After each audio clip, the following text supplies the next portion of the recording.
Merci, Monsieur le Président. Messieurs, je vais vous interroger sur le financement des recherches appliquées. Vous savez, ces recherches qui facilitent et contribuent à la transposition de recherches plus fondamentales. Vous n'ignorez pas, toutes et toutes, les nombreuses plus-values de ces recherches appliquées. Elles permettent des retombées économiques, elles répondent aux enjeux du quotidien des Français, elles mobilisent les sciences humaines et sociales et contribuent donc à une proximité plus grande des sciences et de la société. Une proximité de nature à recréer le lien de confiance entre science et opinion publique, un lien de confiance aujourd'hui largement entamé et où la science peine à contrer les fake news. Ce sujet, c'est aussi celui de la reconnaissance des chercheurs mobilisés dans le cadre de ces recherches appliquées. Aussi, j'ai deux questions. La première, quels programmes peuvent regrouper et porter ces recherches appliquées? Et dans quelle mesure et comment peut-on améliorer la reconnaissance des chercheurs impliqués dans ces recherches appliquées alors que les publications associées ne sont pas des publications de rang A et ne contribuent donc pas ou difficilement à leur visibilité scientifique?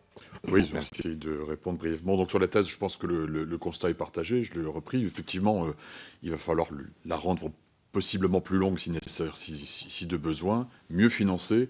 Et j'ajoute qu'il faut absolument que pendant cette thèse, des outils de professionnalisation soient mis en place. Ça commence par les écoles doctorales, c'est insuffisant. Il ne peut pas admettre qu'un étudiant, par exemple dans mon domaine, à la sortie de sa thèse, ne sache pas ce que c'est qu'une innovation ouverte, ce que c'est que la propriété, ce que c'est qu'un brevet, puisqu'on parlait de recherche appliquée, ce que c'est que la confidentialité et bien d'autres termes. Et la qualité, par exemple. Et c'est vrai que le monde académique n'est pas très bien positionné pour donner une bonne formation sur ces items. Donc c'est le pourquoi de ma proposition, qui est très personnelle, hein, de mini-mission pendant la thèse, pour aller se confronter à un autre monde, qui sera dans la majorité des cas le monde dans lequel le thésard aura à exercer ses talents.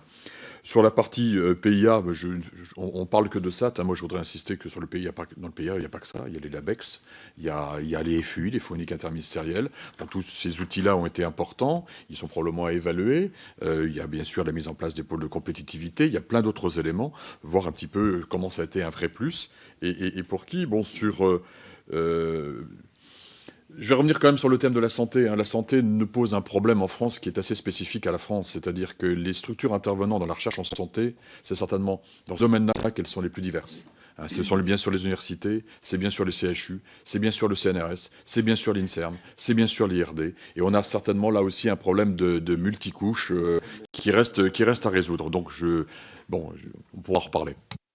La question de la valorisation des sciences humaines et sociales dans notre programmation, oui, il faudra le faire, en particulier en trouvant le bon équilibre entre le financement des recherches en sciences humaines et sociales en elles-mêmes et leur financement en tant qu'activité transverse venant en réponse, en complément, en interaction avec des sciences dites dures.